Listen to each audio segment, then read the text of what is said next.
Okay. Hi, my name is Shane Brody. I've been traveling around the country talking to trans, intersex, non-binary, gender non-conforming, etc. people.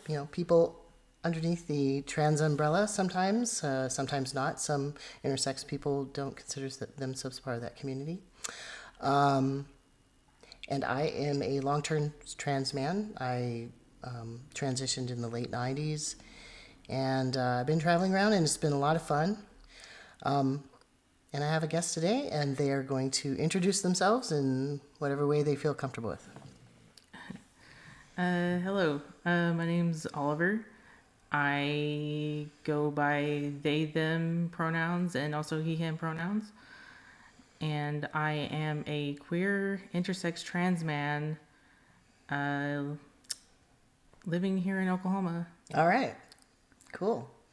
I was wondering, since you go by both they, them, and he, his, when does that come up? And how do you navigate that? What do you mean by that? For instance, if people, before the interview, you mentioned that you prefer, I asked you what pronouns you prefer, and you mentioned they, them. Mm-hmm. For you, what is the difference between those two sets of pronouns? And then when you're out in the world, when people are using them, how do you navigate that? Like communicating to people? Yeah. Yeah. So usually when I'm at work, it's he, him. I do have a name tag that has both my pronouns on them at work. Oh, but great.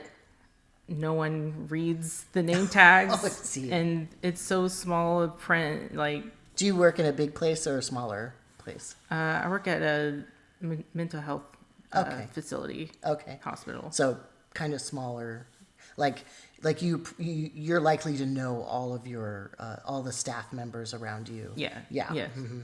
Yeah. Yeah. Not like a big warehouse place where there's a kind of a transient population of employees, like, for instance, Amazon or something. Right. Yeah. Yeah. There's a select couple of them that do use they, them for me, which I really appreciate. But for the most part, it's he, him, because I don't want to get into like the whole like, oh, it's they, them. And I had one coworker who we had a patient who went by they, them, and the staff member was like, I don't know what. And I was like, they, them pronouns, they did this, they're this. Right. Like. So you would constantly have to educate people about it. Okay. Yeah. I would imagine that would be a little tiring. Oh, yeah. And it sounds like in a mental health facility, like people might know better than... Right. Yeah. They would be educated on these things. There, and has absolutely nothing to do with age, because there's two techs there who they're around the same age, and one of them is like, oh, put that on the board, like their pronouns on the chart in the nurse's station, and then the other one has no clue what I'm talking about. Okay. So okay. They've never heard of using they, them as pronouns? It seemed like it. Okay. And I was like, you use it every day. Yeah, that's kind of sheltered because it's becoming more and more common. I mean, really. So you also mentioned that you're both intersex and trans. So you have a lot going on. Yeah. Can you explain that? Yeah. So I initially came out as a lesbian, but that's a different story. Okay. Well, we can go into that. I mean, we have time. Oh man, I came out as so many different things. I came out as a lesbian, then I came out after high school. I came out as like gender fluid when I was in college. And what time frame was that? So I was like 20 when I came out as gender fluid, okay. But I was like 18, 19 when I came out as a lesbian. Okay. And is that around 2000, 2005, 2010? I don't know how old you are. Oh, so I graduated high school in 2012. Okay. Yeah. Okay. So you're a lot younger than Yeah. Yeah. Yeah, I just turned 30 like back in December. Okay. Yeah. I often have trouble telling how old people are. I don't even think of that, like how old people are sometimes. Yeah. Yeah. Yeah. Yeah. And then I found out, well, I like trans men, so I'm not a lesbian. So, and so it was just Did you a know whole, several here? I was back all the way in Podunk, Okay. Miami, Oklahoma. Okay. That's Okay. where I went to college at. Okay. But I knew a couple of trans men there and was talking to a lot of them online. And eventually my gender dysphoria, like my chest dysphoria, got so bad. And it was just staying there for a long time. It wasn't going away like it usually did. So before you could like deal with it, and then it became a time when you couldn't deal with it anymore. Yeah. Yeah. Yeah. Okay. And let's see, that was back in 2015 when it started getting kind of bad. And then I finally got on testosterone, and I was out as non-binary at the time. Okay. Was that easy to do? Like you went through a informed consent process, or did you go through some therapy for that? I went through some therapy because I knew I needed to change something. I didn't know if it was going to be hormones or if I just needed therapy for like body dysmorphia or what it was. Sure. So, I went through therapy, and then I was like, you know what? Chest dysphoria isn't going away. I don't like how I look. I want facial hair. I want a deeper voice, which it came to I forgot the term. Kind of a neutral voice at this point. But so, how androgynous? Yeah, androgynous. Okay. That was the term I was trying to find. And you have a really nice beard too. Oh, thank you. I just trimmed it before this, so. Oh, cool. Mine's a little scraggly at the moment. It's okay. I'm getting ready to go back to Alaska with my manly beard.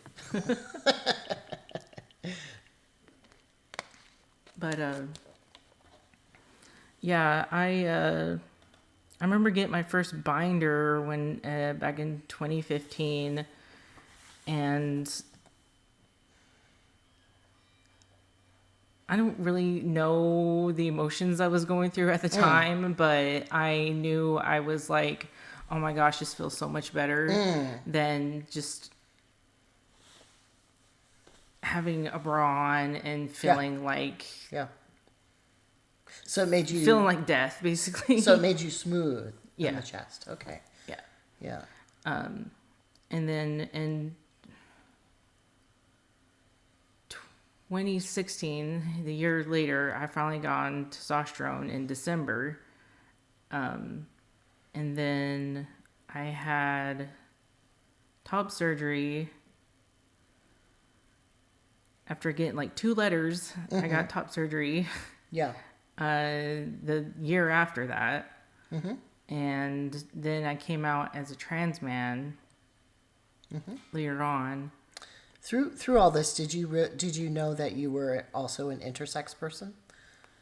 Yeah. So after when was that? I think it was in 2017 when I found out I was intersex, because initially. So this is after you're taking hormones and that sort of thing. Yeah. Okay. Yeah, it was after I started the hormones and everything. Before then, again, back in 2015, I was taking testosterone inhibitors, spironolactone, which is what usually a lot of trans women take. Right. And my sister was also on this too. Oh, okay. And she was like, hey, you still have acne problems even after high school. Maybe you have like elevated testosterone like I do, and you need to be on a testosterone inhibitor. Well, I thought I had no choice but to take it. I wasn't really coerced in a way, but felt like there wasn't another option because I've tried creams, I've tried cleanses, washes, all that stuff. You're talking about for acne? Yeah, for acne. And so I was taking that for about 3 years. Did you get tested to see what your testosterone level was at? Or? No, we just kind of went to a dermatologist and she put me on Spiro and it worked. And okay. I know that's kind of dangerous. Interesting. Yeah. But yeah.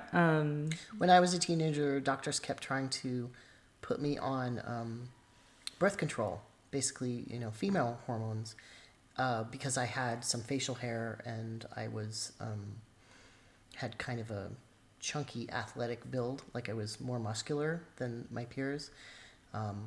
Very strange.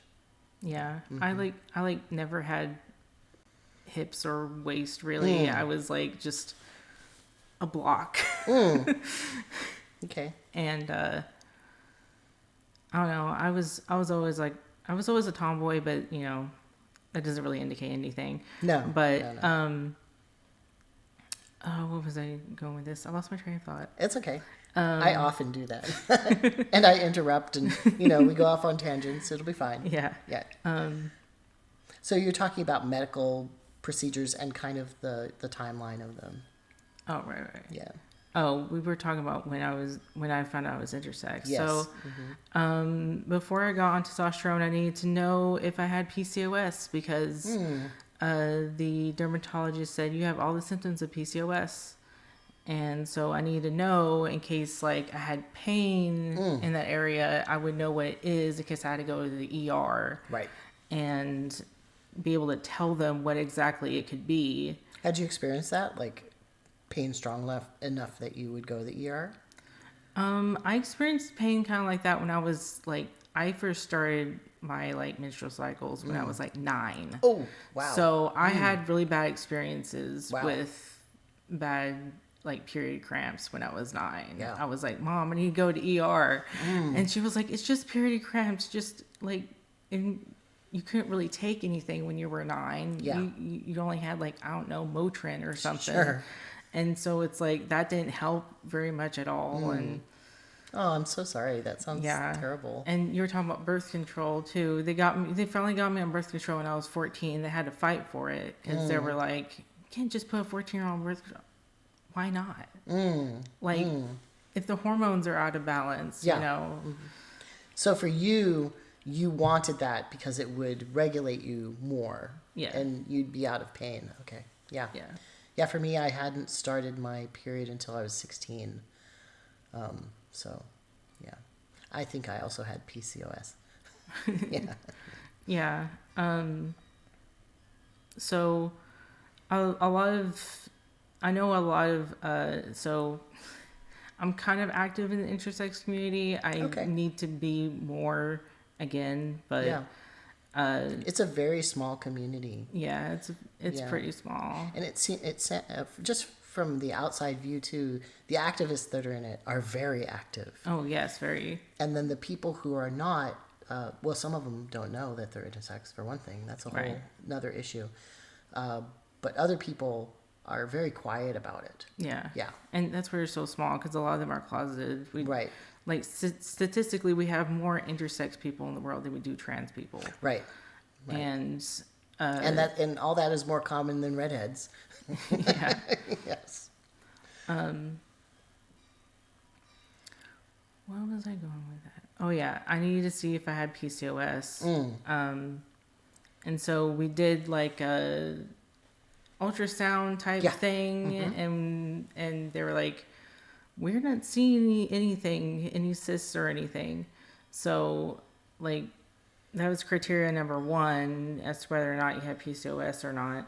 So I didn't get that diagnosis, and so I was like, so what is it? I guess it doesn't really matter. I don't have PCOS. I might as well start T now, you know. So So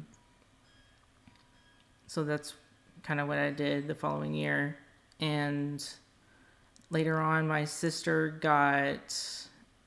she did a DNA test through Ancestry and put it through a program called Prometheus.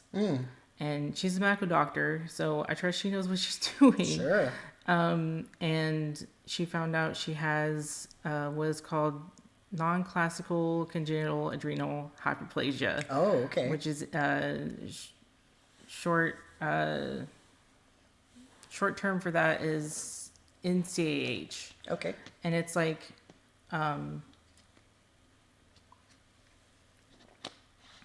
it's like a lesser form of CAH, just classical congenital adrenal hyperplasia. Okay.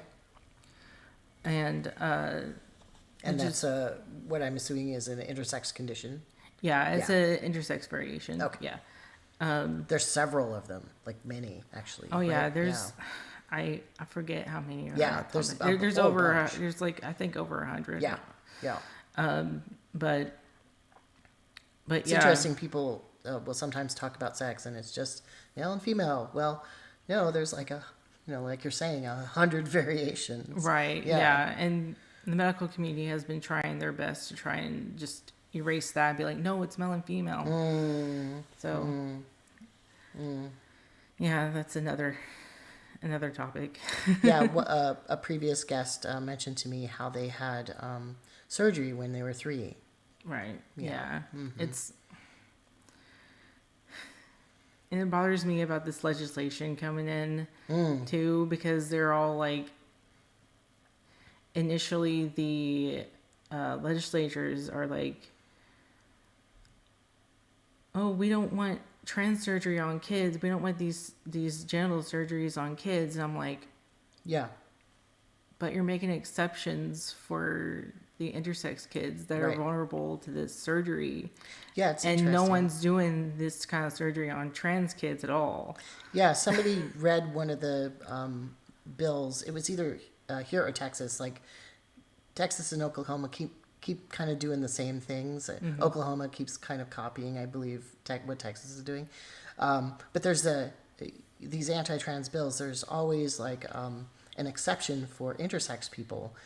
So so doctors and clinicians of various sorts can do sort of this non-consensual intervention in intersex people's lives.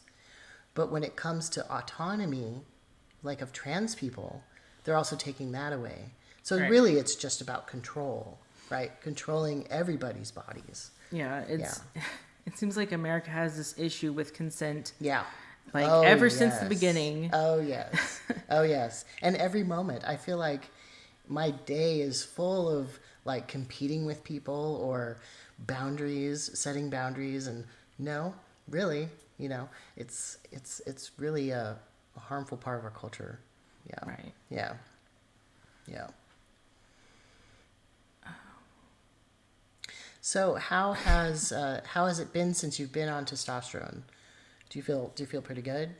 Yeah, I feel a hell of a lot better than I was before I was on T. I have more energy. I finally got the facial hair. Yeah. I got other hair in other places that I wish I didn't, but Sure.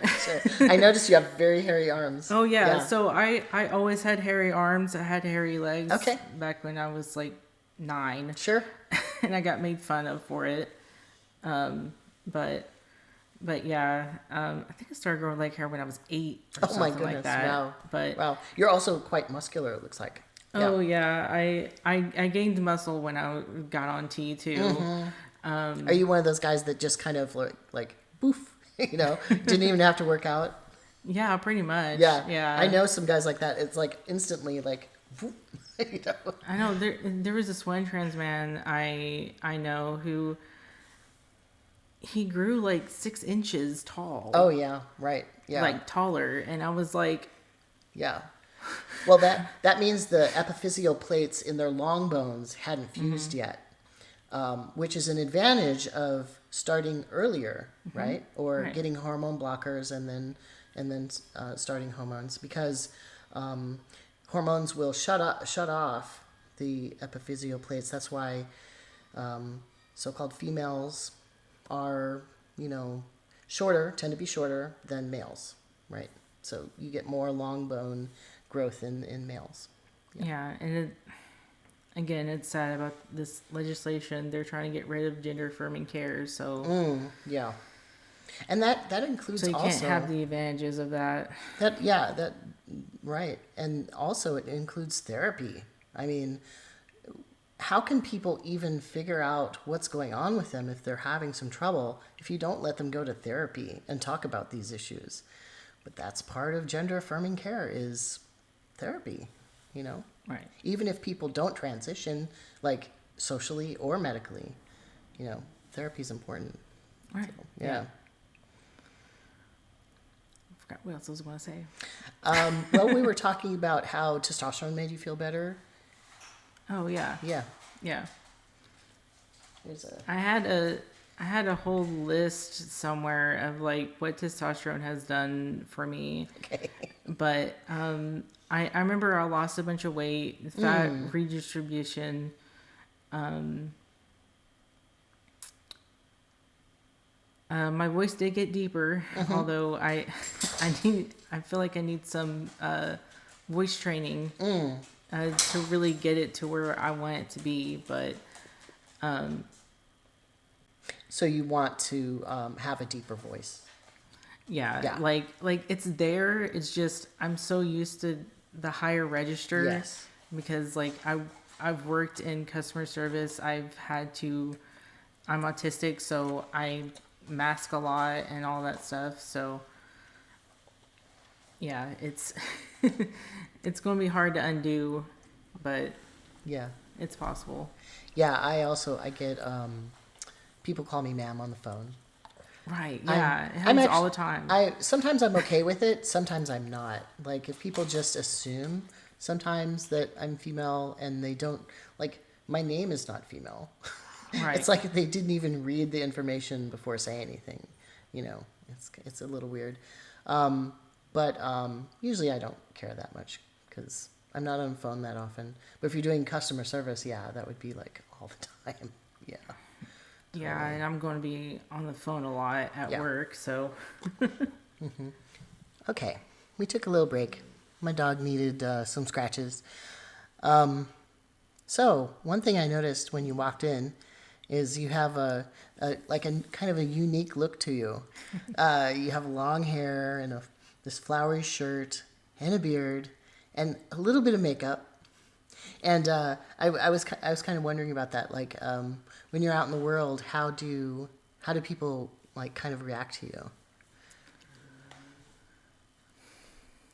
A lot of them, I feel like I don't really. Hold on, let me start over. Sure. So, because of my autism, I don't really see people being too negative about it because I don't really pick that up sometimes. Okay.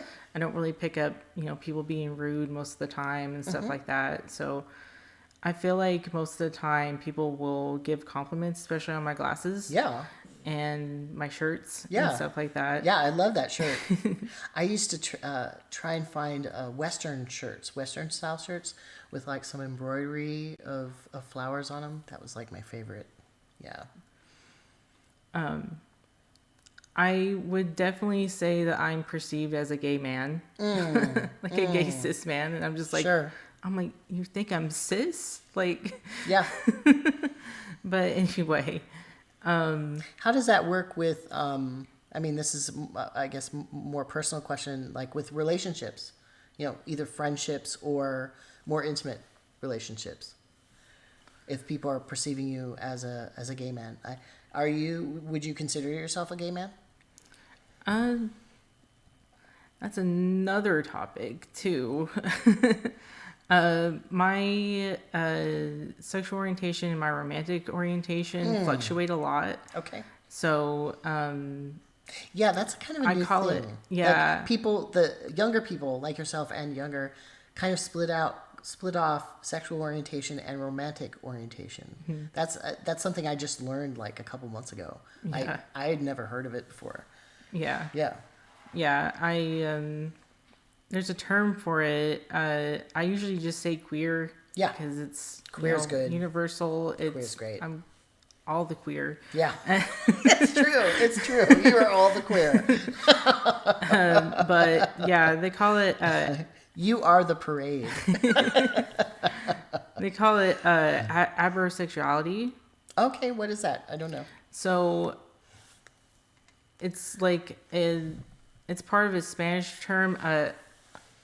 Abrir means to open. Oh, okay. So it's like open orientation. Like Okay. it's just kind of out there, just being fluid, doing whatever it wants to do. So when you said open, I imagined a gate with the gate open, right? Because there's often a lot of gatekeeping, right? Or like shut the gate, you know. So for you, it's like, oh, open the gate, or even get rid of the gate and the fence and all that. So Right. yeah, that's awesome. Wow, great. How about with friendships and that sort of thing? Just once again, just open, or do you kind of concentrate yourself within, let's say, the intersex and trans community, possibly? Concentrate? Yeah. I feel like I'm more active in the trans community just because I know a bunch of trans people in person. But I do quite a bit of activism in the intersex community as well. Okay. Like I try to get the word of intersex and intersex issues out in Is that mostly Oklahoma. an online presence? Yeah, it's usually like an online presence. I only know just 3 or 4 intersex people, and I've yet to meet them in person. I found them online. They happen to be in Oklahoma. Yeah. So Yeah, yeah. What I've heard from other intersex people is that there's also some secrecy around it. So one person knew another intersex person within their community, but they didn't know about each other until they showed up at a group. And then they were like, oh, you too, you know? Yeah. But yeah, So you mostly hang out with the trans community, trans women, trans men, yeah, everybody. Because initially I was already very active, like started to get very active in the trans community, because initially I thought I was just trans. I didn't know anything about intersex at the time. Right. But And it sounds like, at least from looking at your online presence, that you do a lot of activism. Yeah. I'm so happy to see that here in Oklahoma, because wow, it's really necessary here, you know. And you seem, you know, kind of fearless, which is great, you know. There's a lot of fear around, and some of it, of course, is quite justified, you know. And I was wondering if these kinds of activism, if it's together or if it's kind of separate, coming from separate places, like the intersex activism and the trans activism, or are those two things together? so they're kind of separate and intertwined at the same time. So Because it's slightly different issues. yeah, it's different issues. They're 2 totally different identities. One's a gender, one's a biological sex. But Right. recently, I went to a rally back in February when they were going to read the bill, like they were going to introduce it. And I spoke at the rally about just trans and intersex, both. Yeah. And talking about how if they really care about the children, they need to have them have access to gender affirming care and ban, you know, medically unnecessary non-consensual surgeries on intersex people, on intersex children and babies. Right. Yeah. I'm so glad that you're saying that, because you come from that experience somewhat, right? As both an intersex and trans person, so you're kind of the spokesperson for it in a way. And so and oftentimes too in trans spaces, I think that people don't bring up intersex issues. Well, hardly ever.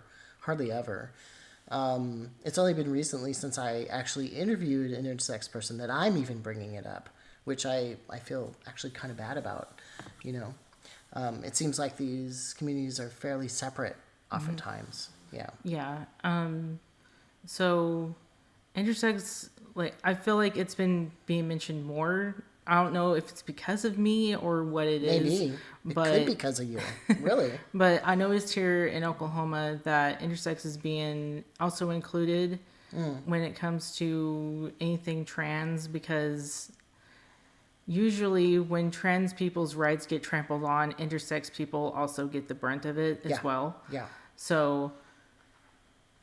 And there's some crossover too. Yeah. And there's crossover, like, experiences and stuff like that, but you probably don't want to mention trans in the intersex community, because some of them will assume that you think being trans is the same as being intersex. I've heard there's some contention sometimes between the communities. I've never really heard exactly why, though. Maybe you know. Do you know? Oh yeah. So I got into a couple of arguments. Yeah. With some intersex people, I guess I made the accident of mentioning that I was trans, and they jumped in and was like, well, that's not the same thing. You don't belong here. Wow. And I was like, did you not understand what I said when I said I'm also intersex as well as trans? But anyway. Do they not come across trans people who are also intersex, or is that? Well, they came across a bunch of people who are trans and say that they're intersex to justify that they're trans. I see. There's no need for that. Yes. Like, you're trans. You're trans. Yeah. You don't have to be also intersex in order to be trans. Yeah, I noticed that there are some people that believe that, but they have to somehow have some sort of physical justification for how they feel. It's okay to just have the belief that you're, a different gender than you were assigned. Yeah. And science backs you up too. Yeah. Even if it's about gender, it's. Yeah. Psychology as well as just science in general. Yeah, absolutely. Hello. Okay. Any other sort of tension that you know of? So I'm trying to figure this out, because I've heard of it. I just don't know of it. Yeah. Whenever I try to say anything like, I guess I worded it wrong or something. Whenever I try to say that when trans people have struggles with their rights, then the intersex people also struggle. And they seem to think I'm just talking about trans issues, and that I'm in a intersex community forum group and I'm just talking about trans things when we should be focusing on intersex things. I see. So but once again, like we said earlier, we were talking about earlier, it's about consent.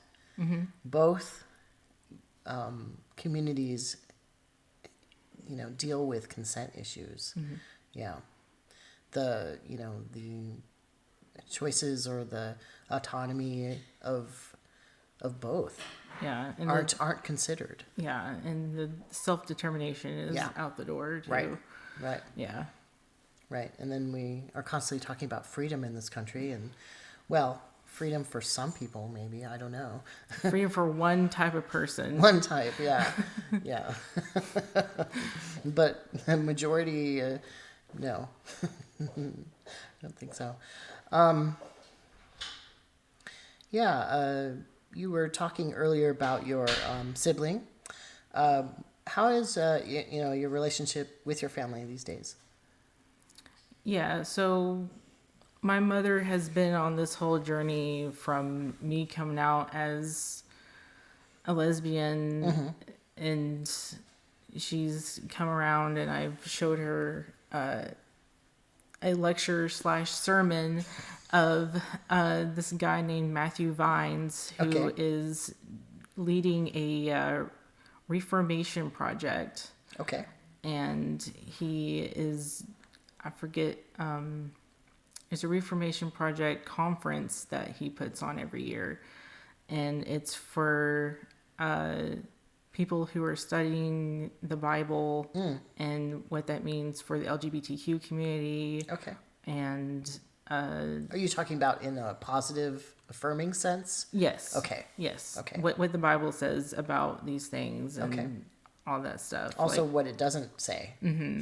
Right. So a lot of people say, "Oh, this is what it says in the Bible," or "This is what it means," forgetting about context or history or. Yeah, definitely looking into the history and the original text and how there's not a word for some of these things that were a thing back then. Mm-hmm. So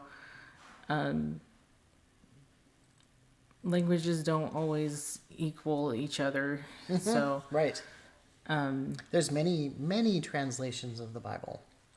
Many. Even in the ancient world, there were many translations of the Bible. Yeah. We think that's like a modern thing, but it's throughout its history. But yeah, she listened to his lecture, and I was interviewed a little bit for the New York Times. Oh, goodness gracious. But did they use your interview? Yeah, we were. They put some quotes in there that I've said. Great. But it's in my dead name, so you're never going to find it. Oh no! Oh, that's terrible. I'm so sorry. But yeah, that was back when I was came out as a lesbian. I thought I was a cis woman. Okay. What was the interview about? Specifically? It was about my mother finally accepting me. Okay. As a lesbian, and my mother finding out that there's all these other different things in the Bible that shouldn't have been in the Bible in the first place and have been mistranslated and all kinds of stuff. Okay. Yeah. Interesting. So have you been interviewed a lot before then? Before then? Before this interview today. Oh, before this interview. Yeah. I'm trying to remember. I've done I've done quite a bit of conference talks and stuff like that. Speaking, at a conference. Okay. Mm-hmm. Yeah. Or a keynote or something like that, or addressing certain topics. Yeah. Okay. Yeah, this is my first on camera interview. Okay. So. Well, great. Yeah, and going back to that, I think you're really fabulous. I mean, look at me. I'm just like sweats and this ugly T-shirt. Yeah. You did that on purpose, didn't you? No. Yeah, that's right. I did. To make me look even more. You. That's right. To highlight, what a gentleman I am. That's funny. Here's a question. Do you feel an affinity for the non-binary / gender fluid / genderqueer community? Do you feel like you fit in that sort of milieu? Yeah, possibly. I've thought about maybe I'm probably gender flux. Oh, which is kind of like that's different. Yeah, okay. it's like gender fluid, but it's in one particular gender. Okay.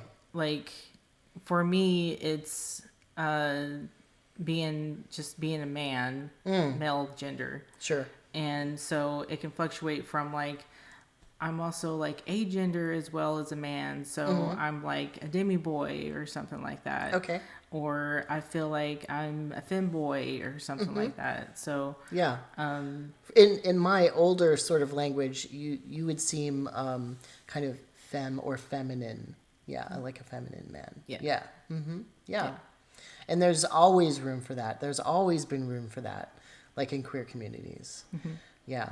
I think it's interesting, like, how sometimes we're even a little bit conservative within LGBT, whatever spaces, kind of deferring to more, like, masculinity sometimes, and not appreciating the feminine within our own community.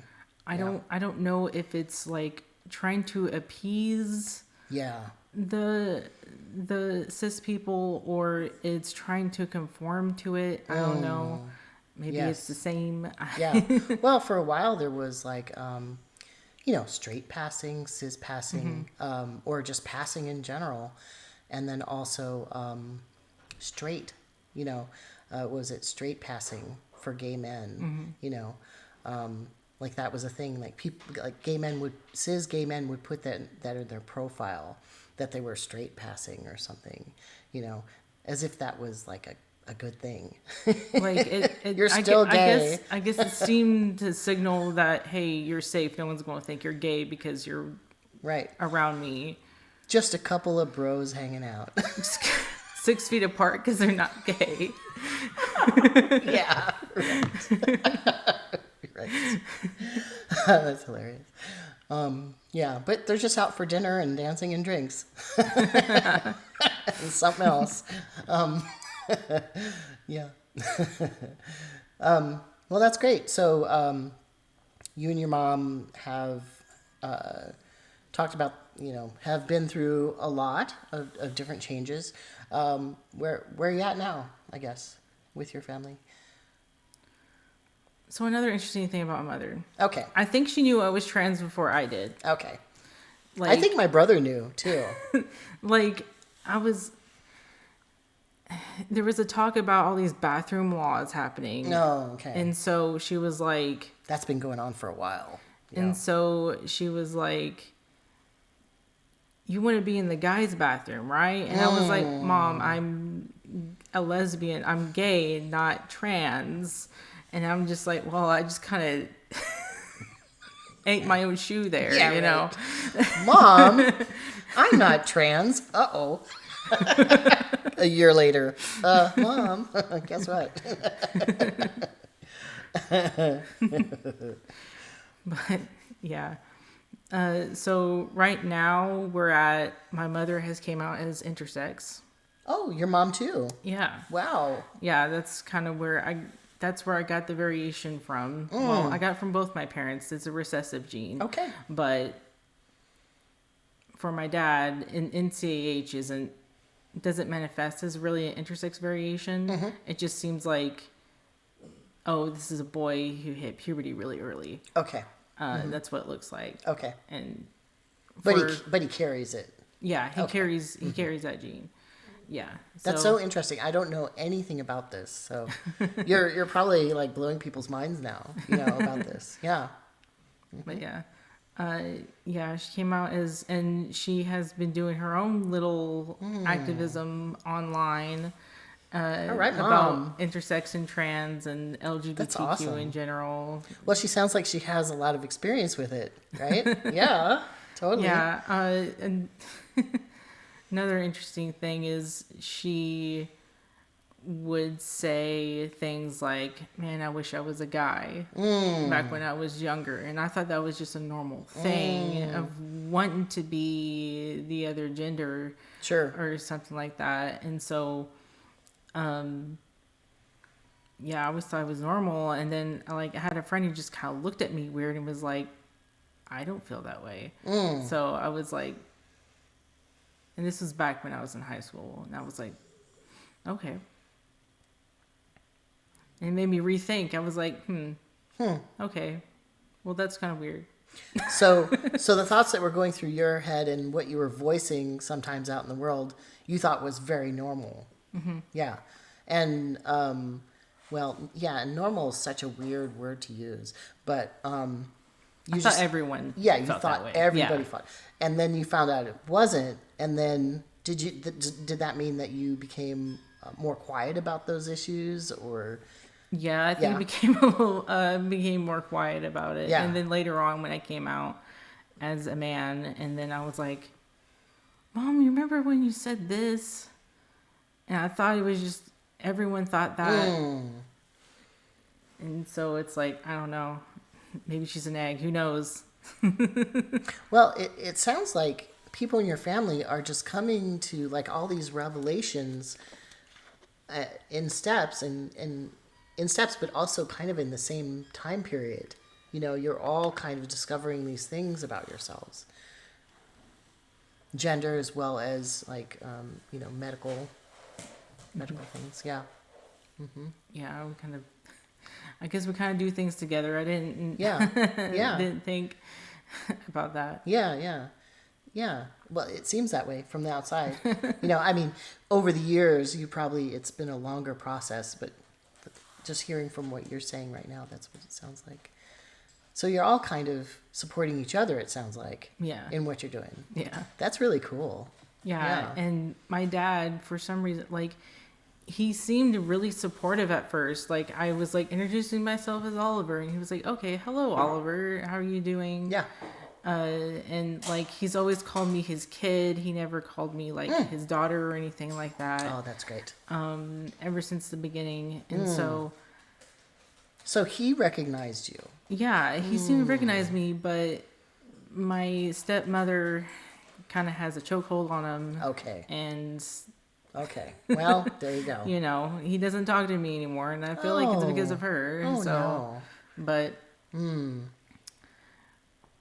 that's terrible that somebody so supportive isn't in your life. Like, we used to be really close when I was like, ever since I was a newborn up until I was like about 12 or 13. And then we just kind of like, I see.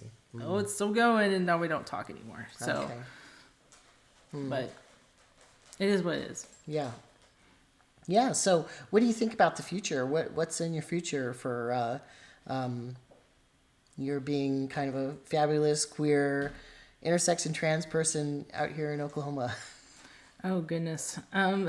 Because you're really you seem rather singular for this place. I don't mean to say anything bad about Oklahoma, but it's very staid. It's very conservative, and it's very quiet. And it's hard to get out of because the cost of living is so low. Yes, right. So which makes it attractive, right? Yeah. To actually be here. But then you're like this. But then really... everything else is just not. Yeah. It's not going for it at all. You must really stand out, I would imagine. You go someplace and people are like, "Oh." Yeah. I have different glasses than these. Yeah. I have like a more muted wardrobe and like other more places. my boringness or something. Yeah. But yeah. I get so many compliments on these glasses. Like, I might as well just wear them all the time. But yeah, I saw somebody else locally who has those too. Yeah, they seem really popular around here.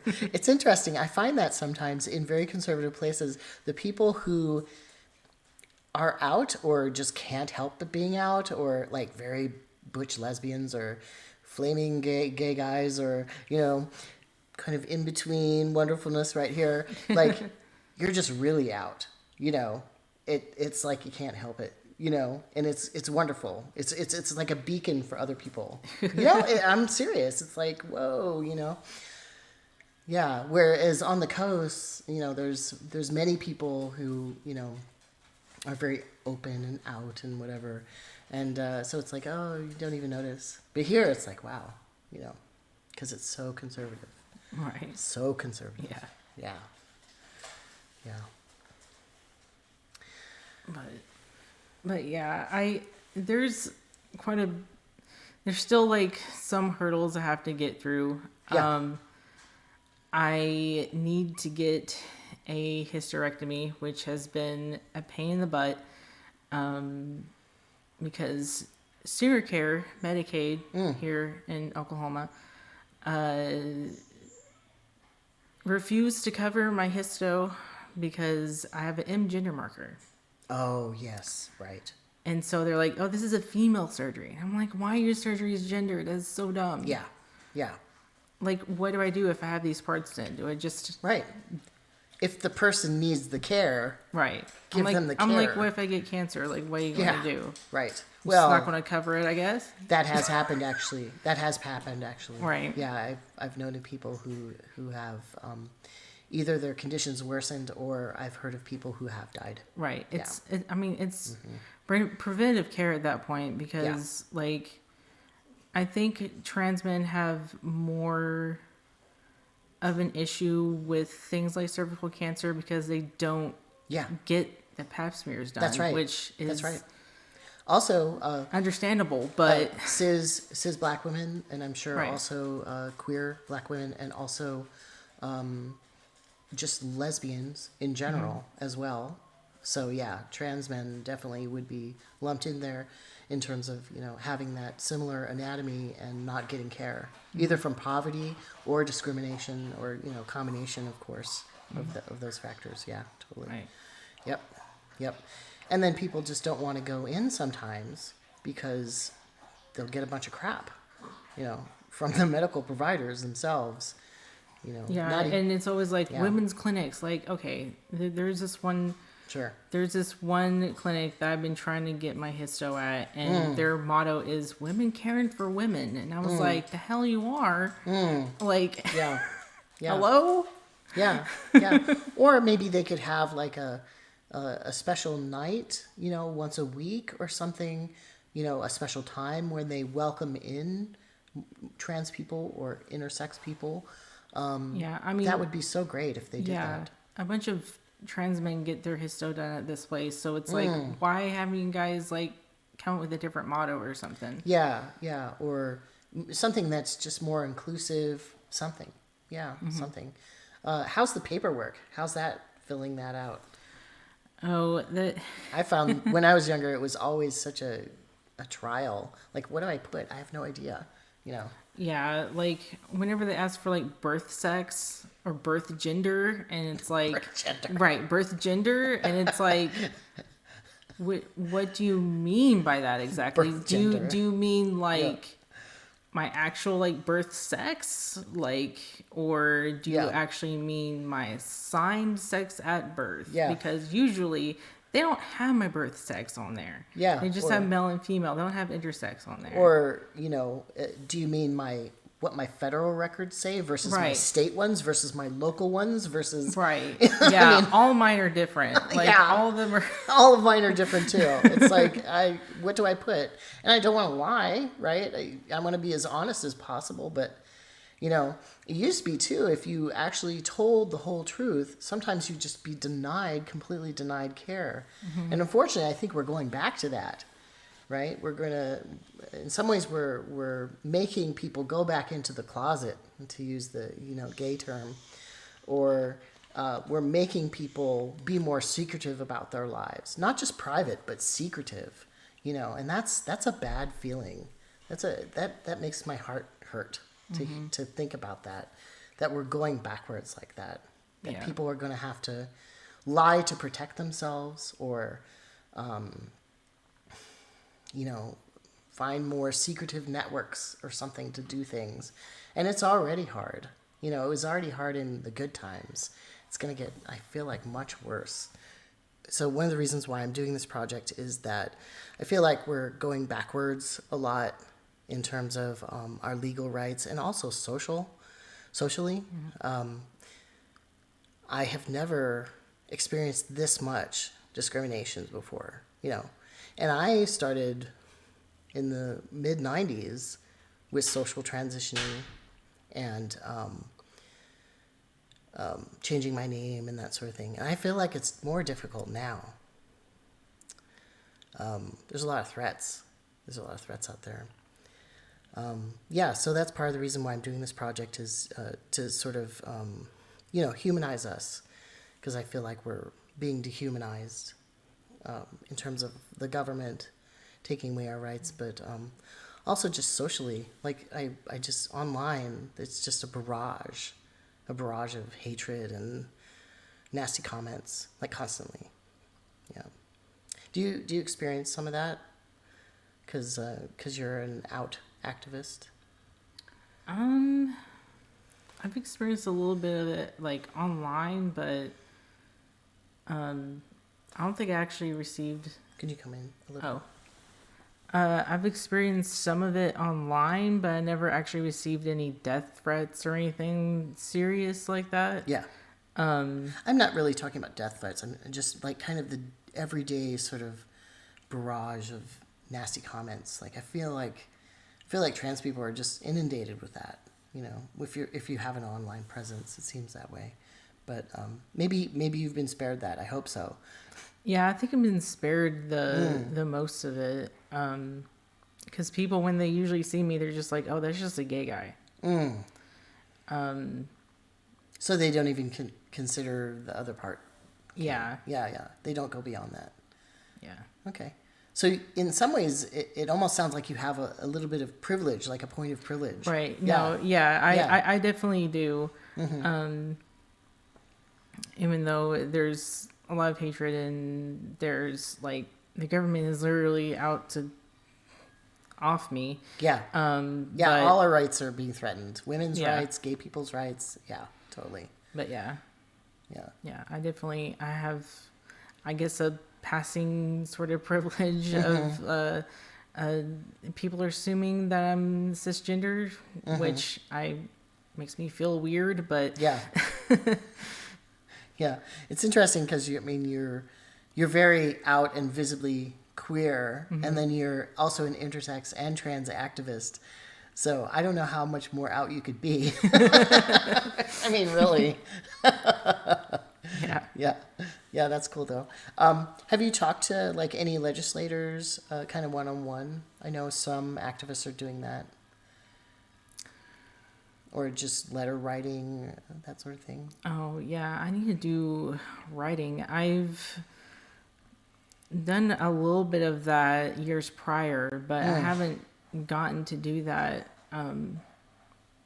this year. All I did was basically speak at rallies. Oh, yeah. Well, that's a big deal. Yeah. And just, being there, being a presence.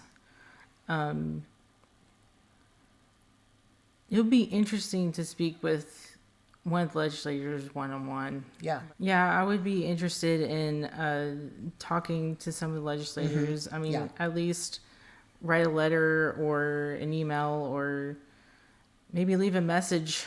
Yeah. Hopefully they'll hear at least some of it. Yeah, I find that also op-eds and letters to the editor for like local newspapers are also really important. Because you can address like specific articles, and there's a way that you reply, and it's usually very, very concise. So you go point by point. I've written a few and actually had them published, and I'm not that great of a writer. So anybody actually can do this. You just have to have some discipline about really countering every point that you want to make in a very limited amount of words. Yeah. But that's something that everybody can do, so that's great. Oh, okay. Yeah. So I'm glad you're thinking about that because you are very soft-spoken, so you're a little bit different than maybe a lot of activists. And sometimes when people are soft-spoken, people have to listen a little bit more, right? Right. Yeah. So I think that's, in a way, that's an advantage for you. Yeah. So I hope at some point you are able to talk to a legislator or two. Yeah. Although I think it would be hard. It would be hard to do these days. Oh yeah, it's like, oh, I'm staring at the face of someone who wants to kill me. Right. And I already have generalized anxiety. Right. Yeah. And then having to listen to their justifications and all that. Yeah. I think it would be difficult. It's definitely hard work. I appreciate people who are able to do that. I don't know if I could do it. Yeah, there's a meme.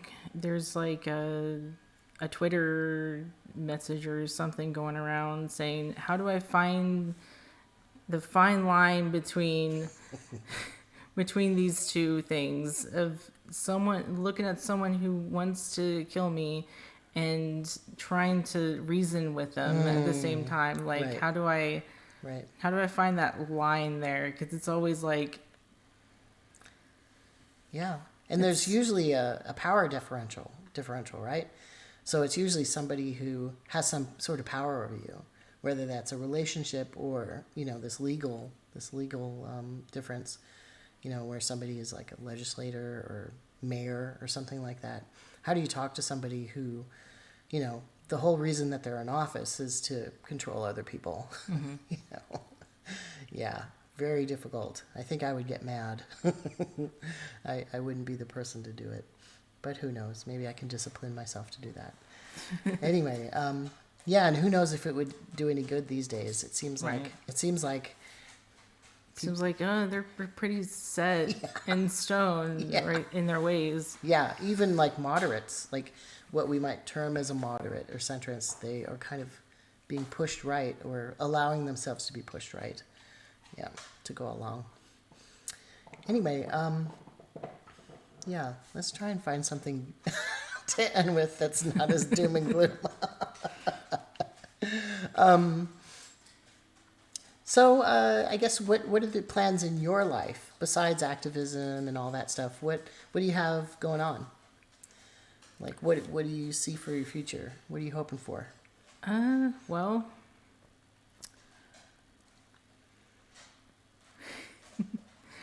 first thing that comes to mind is I want to move out of Oklahoma. Oh, okay. I feel like I can't really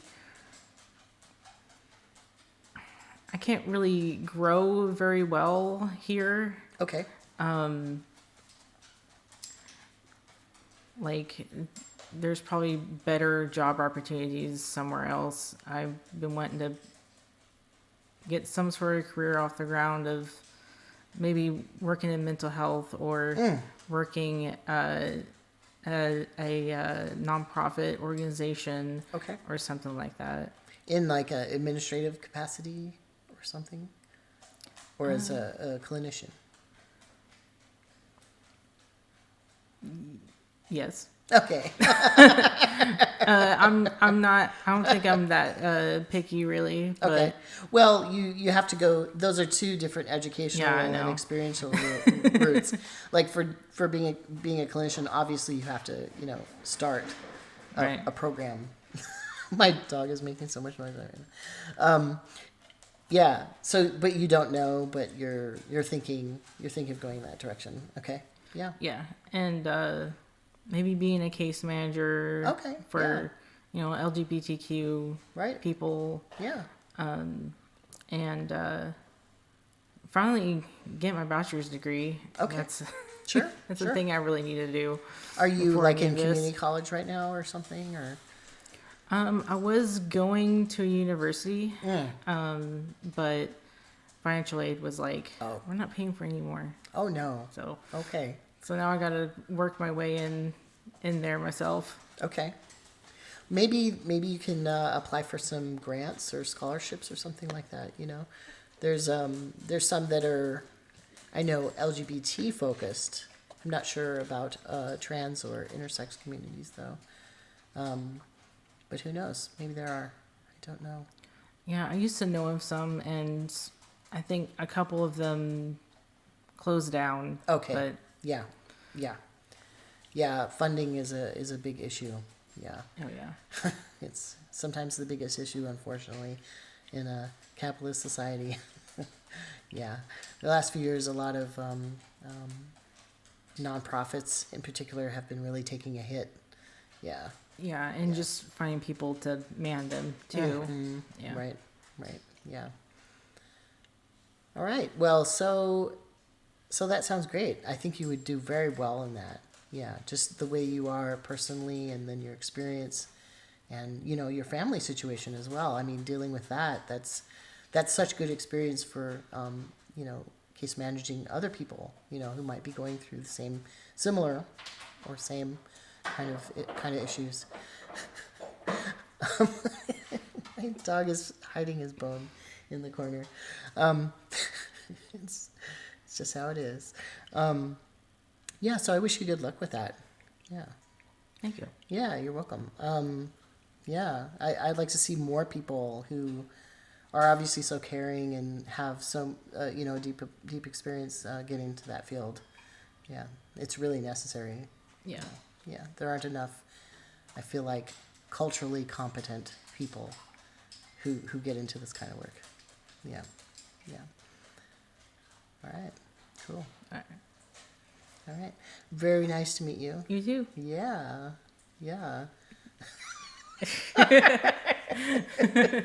I'm like, how are we shaking here? Let's try again. Okay. Thank you for having me. Yeah, thank you. Thanks for coming over. All right. See you later, y'all. All right.